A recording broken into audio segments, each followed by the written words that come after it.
Fala pessoal, hoje retornamos com a quinta megatanda. Nós vamos falar sobre como se processa os pedidos certos e determinados das obrigações de dar, de fazer e não fazer, incluindo as exceções do artigo 324 no seu parágrafo 1º do CPC.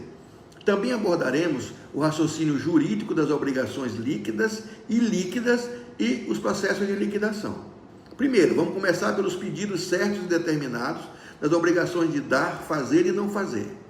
O Código de Processo Civil, no seu artigo 324, determina que todo pedido deve ser certo e determinado, ou seja, o autor deve expor exatamente o que pretende com a ação. Isso se aplica tanto às obrigações de dar, de fazer e de não fazer. A obrigação de dar. O pedido deve especificar o objeto da obrigação. Como exemplo, a ação para entrega de um carro no modelo X, da cor Y, da placa Z.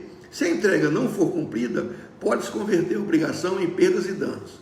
Um outro exemplo, se um vendedor se recusa a entregar o imóvel após o pagamento, ele pode ser compelido a fazê-lo ou pagar a indenização. Agora vamos falar das obrigações de fazer. Ela envolve prestações personalíssimas ou fungíveis.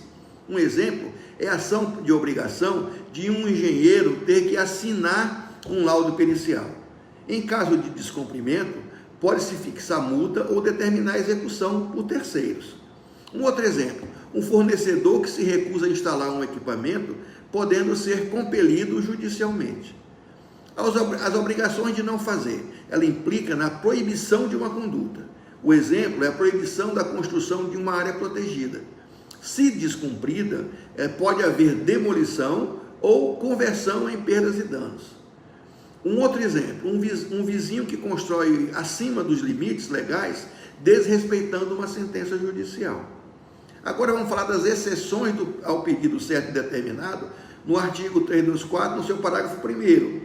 O CPC permite que, em alguns casos, o pedido seja formulado sem a determinação exata. As principais exceções, nesse caso, são: primeiro, quando não for possível determinar desde logo as consequências do ato ou fato. Um exemplo é uma ação de indenização por dano ambiental. A quantificação do dano pode depender de uma perícia futura. Segundo, quando a determinação do objeto depender de ato que deva ser praticado pelo réu. Um exemplo é uma ação de prestação de contas e o autor não pode definir valores exatos antes da apresentação dos documentos. Terceiro, quando a quantificação depender de apuração que deva ser feita na fase de liquidação. Um exemplo é no cálculo de lucros cessantes, quando há necessidade de comprovação de valores futuros. Terceiro, vamos falar das obrigações líquidas e ilíquidas e processo de liquidação. A diferença entre obrigações líquidas e ilíquidas influencia diretamente na execução do direito. A obrigação líquida, ela possui valor determinado, ela pode ser imediatamente executada. Um exemplo é dívida com valor fixo em um contrato. A obrigação ilíquida depende de apuração futura para a sua liquidação. Um exemplo é indenização por dano moral que deva ser quantificada pelo juiz. Os processos de liquidação. Nós temos a liquidação por arbitragem, quando o valor depende de uma avaliação técnica. Um exemplo é a definição de indenização por perícia contábil. A liquidação por artigos, quando há fatos novos a serem comprovados.